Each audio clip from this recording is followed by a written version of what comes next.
네, 국민의힘 상임정부위원회가 당 상황을 비상 상황으로 규정하고 비대위 구성을 위한 당헌 개정 작업에 들어갔습니다. 사실상 이준석 대표의 복귀 가능성이 사라지면서 반발이 만만치 않은 상황인데요. 정치가 있는 저녁 정가는 국민의힘 허은하 의원 그리고 더불어민주당 신현영 의원 두 분과 함께 전국 상황 짚어보겠습니다. 안녕하세요. 안녕하세요. 네, 먼저 오늘 나온 그 여론조사 얘기 먼저 해보겠습니다. 윤석열 대통령의 국정 지지율이 더 내려갔습니다. 24%를 기록했고요. 취임 이후 최저치를 기록했습니다. 좀 어떻게 평가하고 계신지요? 우선은 송구하다는 말씀 먼저 드려야 될 것 같고, 국정 지지율이기 때문에 대통령만의 책임이라기보다는 대통령실의 참모들 그리고 국민의힘인 저희들 그리고 정부 모두 다 잘못한 당사자들이 아닌가 하는 생각이 들고요. 이제 어떻게 민생 문제 해결하고 지금까지의 실수들을 만회할 수 있을지에 대한 부분만 고민해야 되는 것이 아닌가 하는 생각이 들고요. 특히 이제 여론조사 수치가 자꾸 이렇게 더 안 좋아지는 추세이기 때문에 더 안타깝고 드릴 말씀이 없습니다. 네, 지금 수치로만 비교해 본다면은 지난 대선 때 윤석열 대통령의 이제 대선 득표율의 한 절반 정도 수준입니다. 당시 이제 윤석열 대통령을 지지했었던 분들의 한 절반 정도는 사실 이제 지지를 철회했다. 지금 시점에서는 그렇게 해석할 수도 있는 부분인데 민주당 쪽에서 어떻게 보시는지요? 예, 참 안타깝습니다. 아무리 대통령이 처음이시라고는 하지만 해도 너무하는 지금 지표들이긴 한데요. 박근혜 대통령 최순실 비선실세 문제 발생했을 때 지지율보다도 지금 더 심각한 상황이라고 보입니다. 국민들께서 일관성 있게 문제가 있다라고 말씀하시는 만큼 그런 원인들을 잘 분석해서 또 이제 취임이 100일 이제 앞두고 계시는 상황에서 아마 이제 국정에 대한 대개혁 그리고 인사에 대한 대개혁이 있어야 되지 않을까라는 생각이 듭니다. 실제로 이번에 여론조사를 좀 분석을 해보면 긍정평가와 부정평가가 있는데요. 긍정평가를 하는 이유를 물어보면은 가장 높은 이유가 모름이나 응답 거절입니다. 그게 28%인데 가장 많은 이유를 차지했기 때문에 그냥 무조건 지지한다라는 부분들이 일부 있긴 하지만 부정평가에서는 꾸준하게 인사가 가장 큰 비율을 차지하고 있고요. 그리고 경험이나 자질 부족이나 무능함, 독단적, 일방적, 그리고 소통 미흡 이런 것들이 가장 상위를 차지하고 있는 만큼 이런 부분에 있어서 그동안의 그런 국정 운영에 있어서 이렇게 졸속으로 뭔가 국정에 대한 정책을 발표하고 이거에 대해서 소통하지 않고 이것을 또 수습하느라고 힘들어하고 이런 반복되는 여러 가지 상황들이 국민들께서 문제가 있다라고 하시는 만큼 이 부분에 대한 좀 개선을 하셔야 되지 않을까 싶고요. 그런 면에서는 이제 휴가를 끝내고 복귀하실 거기 때문에 또 복귀하실 때 어떤 발표를 하실지 좀 기대를 하면서 또 반전이 될 수 있는 만회를 하셔야 되지 않을까라는 생각을 합니다. 네. 오늘 발표된 이제 또 다른 수치, 정당 지지율도 보겠습니다. 정당 지지율에서는 또 역시 이제 윤석열 정부 취임 후 처음으로 이 국민의힘과 더불어민주당의 이 지지율이 이제 역전이 됐죠. 이 부분은 또 어떻게 보고 계신지요? 지금 말씀드렸던 것처럼 국민의힘도 잘못을 했기 때문에 이러한 평가를 받는 것에 대해서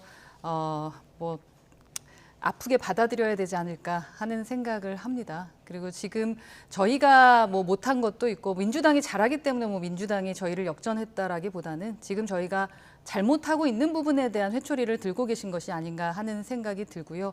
앞으로 이제 원구성도 됐기 때문에 국회 내에서 의원들이 보여줄 수 있는 저희의 할 일들 제대로 하면서 다시 크로스가 될 수 있도록 노력하겠습니다. 네. 지금 국민의힘 같은 경우에 이제 당 그 내용이 상당히 좀 깊어진 그런 상황이기 때문에 그대로 지금 여론조사 결과에도 이제 반영이 되지 않았을까 싶은데요. 민주당 쪽에서는 일단 역전은 됐습니다. 어떻게 보고 계신지요? 예, 그래도 지난 2달간의 우상호 비대위 체제가 안정적으로 차기 지도부와 그리고 민주당의 미래와 비전을 준비하기 위해서 그동안 그래도 차분히 잘 대응해 왔다라는 거에 대한 긍정평가가 일부 반영이 됐다고 생각을 합니다. 다만 모든 게 상대적인 거여서 민주당이 이렇게 반등한 거에 대해서는 국민의힘이 부족했기 때문에 또 올라간 부분이 분명히 있어서 민주당이 잘해서 올라갔다라고 저희는 생각하진 않고 있습니다. 더 분발해야 된다고 생각을 하고요.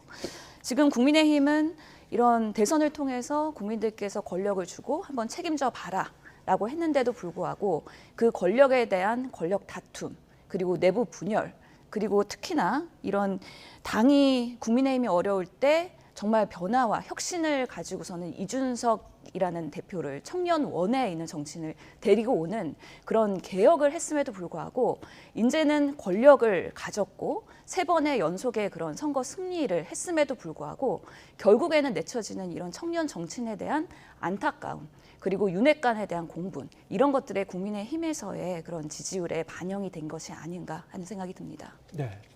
지금 이제 대통령 지지율 24%라는 그 숫자가 의미하는 게 어떤 건지 대충 이제 가늠을 해보면은, 물론 이거는 이제 그 주 단위로 나온 거긴 합니다만, 지난 2016년 이제 10월 당시 이제 박근혜 대통령 그 당시에 국정농단 그 의심이 이제 증폭될 그 시점에서 나온 그 대통령의 지지율이 25%였습니다. 그거보다도 조금 더 낮은 거죠. 사실 이제 지금 상황에서는 국정 운영 기조를 획기적으로 바꾸든지, 아니면 뭐 전반적인 인적 쇄신 그 요구에 대한 어떤 그 요청이 지금 분출되고 있는, 여당 내부에서는 분출되고 있는 상황입니다만, 인적 개편, 국정 운영 변화, 뭐 전반적인 어떤 이 쇄신이 좀 필요한 상황 아닐까, 뭐 이런 얘기가 뭐 야당뿐만이 아니고 뭐 여당에서도 나오고 있고요. 다음 주에 이제 윤석열 대통령이 이제 휴가에서 돌아오면은 어떤 카드를 들을지 여기서 상당히 이제 주목도가 높아질 것 같은데, 어떻게 전망하고 계신지요? 이럴수록 원칙을 좀 지켜가는 것이 중요할 것 같다라는 생각은 듭니다. 어떤 국면 전환을 하기 위한 어떤 깜짝 카드 같은 쇼로 보여지기보다는 진정으로 민생을 위한 것이 무엇인가에 대한 진정성, 그런 부분으로 대통령께서 국민들 앞에 서셔야 될 것 같다라는 생각을 좀 하게 되고요. 아마도 지금 휴가라고는 했습니다만 휴가다운 휴가를 보내시지는 못하고 계실 거라고 생각합니다. 지금 이 지지율에 대해서도 아주 심각하게 받아들이시고 계시다고 생각을 하고요. 그에 따라서 월요일 이제 어떠한 말씀을 하시고 어떠한 변화에 대한 모습을 보여줄지 저희도 기대하고 있습니다. 네. 사실 이제 이번 주에 그 발생했었던 여러 가지 이 현상들, 이를테면 이제 교육부에서 이제 만 5세 초등학교 입학 추진했다가 이제 큰 반발을 불렀죠. 그라든가 이제 이 대통령 부부와 관련된 그 인사의 이른바 이권 개입설, 그리고 이제 대통령 관저 공사 수주 의혹, 그리고 이제 어제는 이제 이 펠로시 하원 의장 이제 방한과 관련해서 여러 가지 뭐 의전이 좀 미흡했다 논란도 있었고요. 대통령실의 어떤 메시지 이 전달에도 여러 가지 이제 이 총체적인 문제점이 지금 지적이 되고 있는 상황입니다. 사실 이제 문제점이 한두 개가 아니기 때문에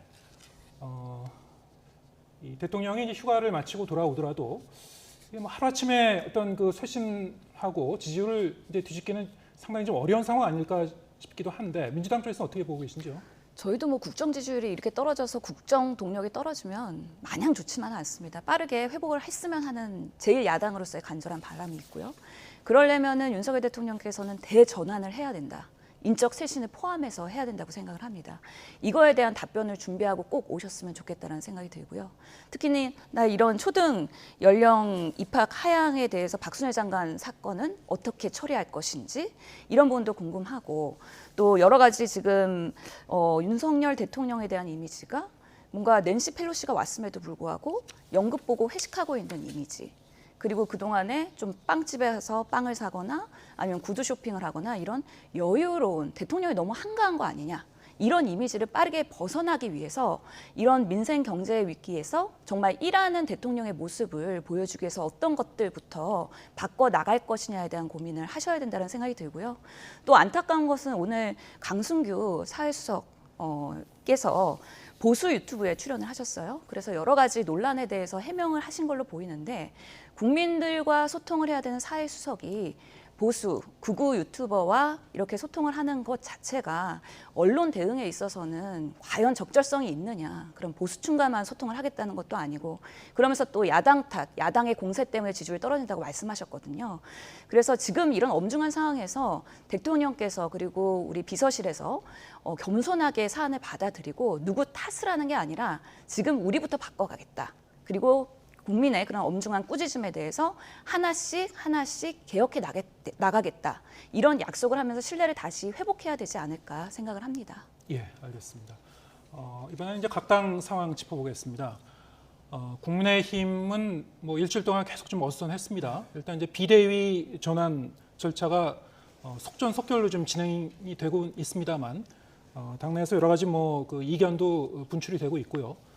일단 이제 진행 상황을 보면은 비대위 자체가 이른바 이제 관리형 비대위, 조기 전대를 이제 전제로 한 관리형 비대위로 가는 그런 그 모양새고요. 비대위원장도 뭐 지금 이제 선임 절차에 이제 들어가겠습니다만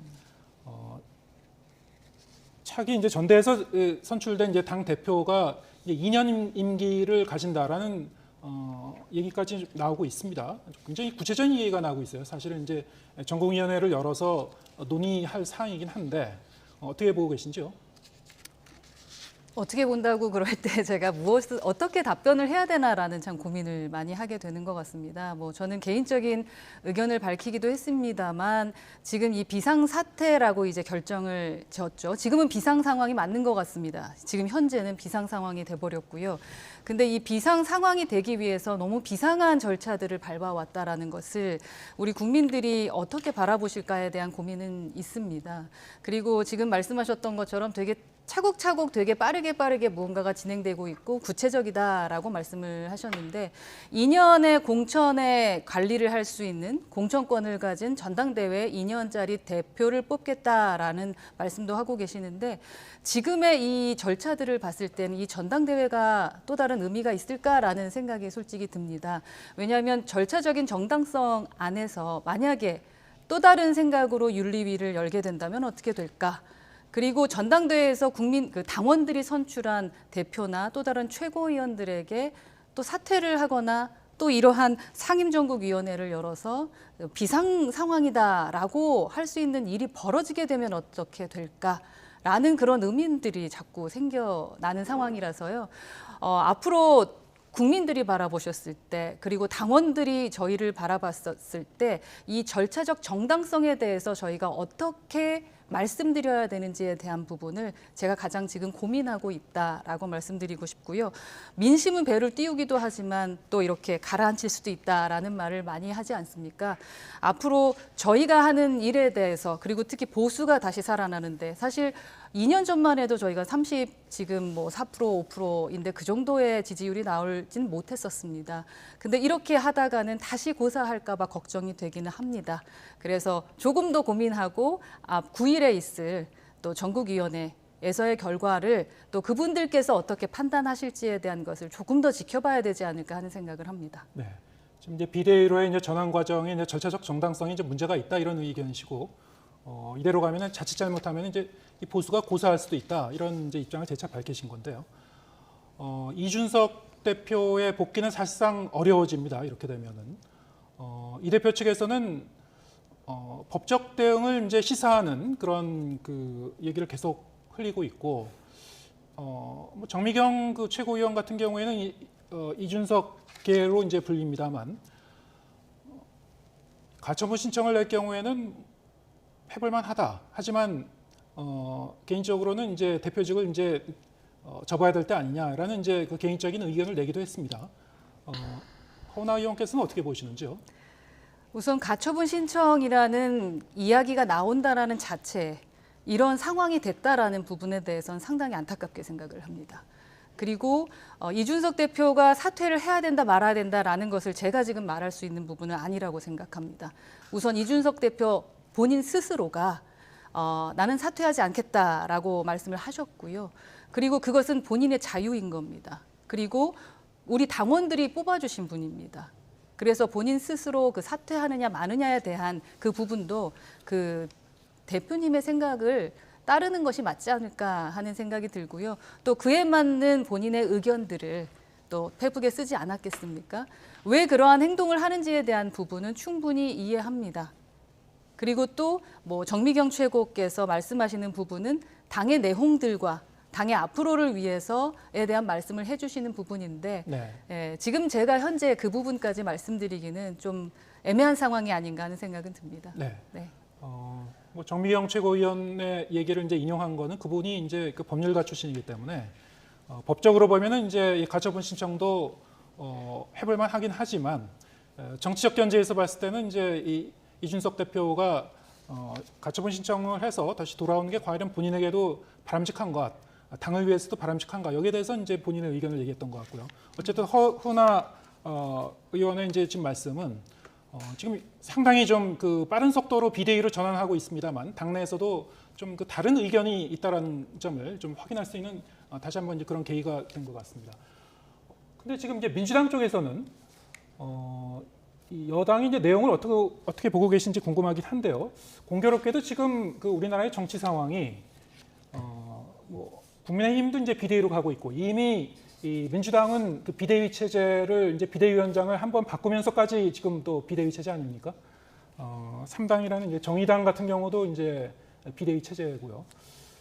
상당히 좀 그 정상적이진 않은 상황 같습니다. 어떻게 보시는지요? 네, 그렇죠. 저희 민주당도 지금 비대위 5개월째입니다. 네. 그래서 이제 8월 28일 전당대회를 끝으로 이제 차기 지도부가 출범을 하면 이제 정상화되는 그런 시기에 있다라고 말씀드릴 수 있겠고요.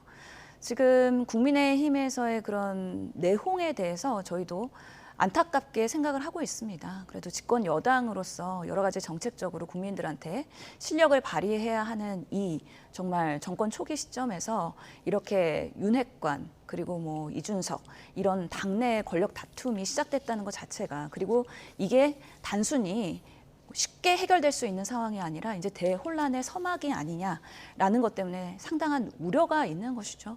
민생에 대한 부분이나 입법이나 예산을 하려고 해도 이게 손가락이 마주쳐야 되는데 지금 손바닥이 마주쳐야 되는데 이게 국회가 정상적으로 운영될 수 있는 상황이냐에 대해서 좀 야당으로서는 안타깝다는 생각이 들고요. 특히 국민의힘에서 이렇게 당내에서 이견 세력이 있다고 해서 축출을 하고 실제로 이번에 비상상황이라고 판단한 것도 뭐 이준석 당대표의 그런 당권 정지 6개월 때문이 아니라 윤 대통령과 권성동 대표의 그런 문자로 인해서 이런 여러 가지 내부 총질 뭐 이런 부분에 의해서 비상상황이 된 거에 대해서 국민들이 과연 국민의힘이 이렇게 비상상황으로 판단한 거에 대해서 공조할 수 있을까, 동의할 수 있을까 이런 우려가 있다는 말씀을 드리고요. 아마 이 비대위 구성 과정에서 또 윤핵관이나 이렇게 윤통의 그런 의중이 반영되는 국힘의 지도부가 또 이렇게 세워진다면 아마 국민의힘의 지지율이나 아니면 대통령의 지지율도 같이 또 동반 하락할 우려가 있다고 생각을 합니다. 이런 와중에서 이준석 당대표는 이런 상황에서 이유 없이 쫓겨나는 이런 상황이 정치적으로는 본인한테 상당한 흠집이 될 것이고요. 그렇기 때문에 최대한 본인이 할 수 있는 것들을 다 할 것이다. 그러면서 법적 대응 당연히 할 것 같고요. 그렇게 하면서 가처분 신청이 인용되거나 이랬을 때 추후에 비대위와 또 다른 집행부 두 개의 체제로 됐을 때 혼란이 더 될 수 있다. 이런 면에서 이 과정에서의 절차적 정당성이 지금으로서는 받아들여지기 그리고 납득되기는 참 어려울 것 같다는 생각입니다. 그래서 앞으로 쭉 개헌될 그런 국민의힘에서의 비대위 상황에 대해서는 좀 더 지켜보긴 해야 되겠지만 이준석 대표가 참 안타까운 상황이다. 그리고 좀 이렇게 연민의 그런 마음이 가는 거는 사실입니다. 저희 당내에서 이견을 내시는 분들의 생각은 뭐 권력 다툼이라는 생각보다는 또 다른 개혁과 혁신이다라고 생각하면서 접근하고 있다라는 말씀을 좀 드리고 싶습니다. 이렇게 가는 것이 진짜로 지금까지 살려냈던 보수가 해야 될 일이냐 아니냐에 대한 그 아주 원칙적인 그 부분을 고민하고 있는 부분이다라고 생각하고요. 뭐 윤핵관과 무슨 이핵관 아니면 어떤 계파의 싸움이다라는 프레임 자체가 이 혁신과 어떤 소신을 갖고 이야기하는 사람들에 대한 어떤 프레임을 씌우는 것이 아닌가 하는 생각을 하고 있습니다. 그래서 이렇게 지금 내부의 권력 다툼이 되고 있기 때문에 이 상황을 빨리 정리하지 않으면 국힘으로서는 이제 차기에 있는 총선도 있고 공천도 해야 되는 데 있어서 매우 위태할 수 있기 때문에 빠르게 정리를 하다 보니까 절차적 정당성의 문제가 생기고 또 이준석 대표로서는 당연히 가처분 신청을 하면서 이 부분에 있어서의 법적인 문제가 있다라고 얘기를 할 수밖에 없거든요. 그러다 보면 빠르게 정리가 되는 게 아니라 오히려 안정화를 깨하려다가 오히려 더 큰 사단이 날 수도 있을 것 같다. 이런 부분에 있어서의 깊은 고민이 필요할 것 같습니다. 알겠습니다. 시간이 얼마 남지 않았지만 민주당 소식도 하나만 짚어보겠습니다. 지금 이 전당대회를 앞둔 민주당 지금 이재명 후보가 결국에는 당대표가 되지 않겠냐 이런 이제 어대명이라는 얘기가 계속 나오고 있습니다만 이재명 의원이 최근 들어서 본인을 향한 이 검찰과 경찰의 수사와 관련해서 상당히 좀 그 예민한 반응이랄까요? 좀 강경한 이제 발언을 이제 하고 있고요.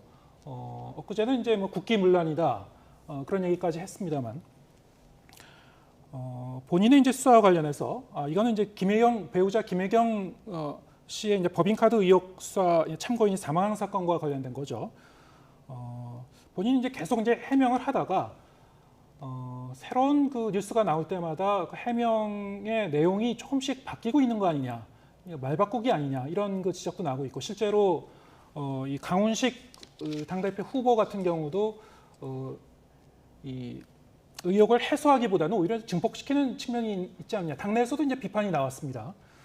또 한편으로는 이제 이 역시 이재명 의원과 관련된 그런 그 수사 내용이죠. 경기주택도시공사 명의로 빌려서 이제 선거 준비용도로 이제 썼지 않았냐. 이재명 그 의원의 자택에 있는 옆집 얘기인데요. 여기에 이제 이 김혜경 씨 수행비서가 이제 관여한 정황이 포착됐다는 그런 소식이 좀 있었습니다. 여러 가지 이제 그 관련된 그 내용이 좀 나오고 있는데 민주당 쪽에서 좀 어떻게 보고 계신지 좀 혼란스러운 상황 같습니다.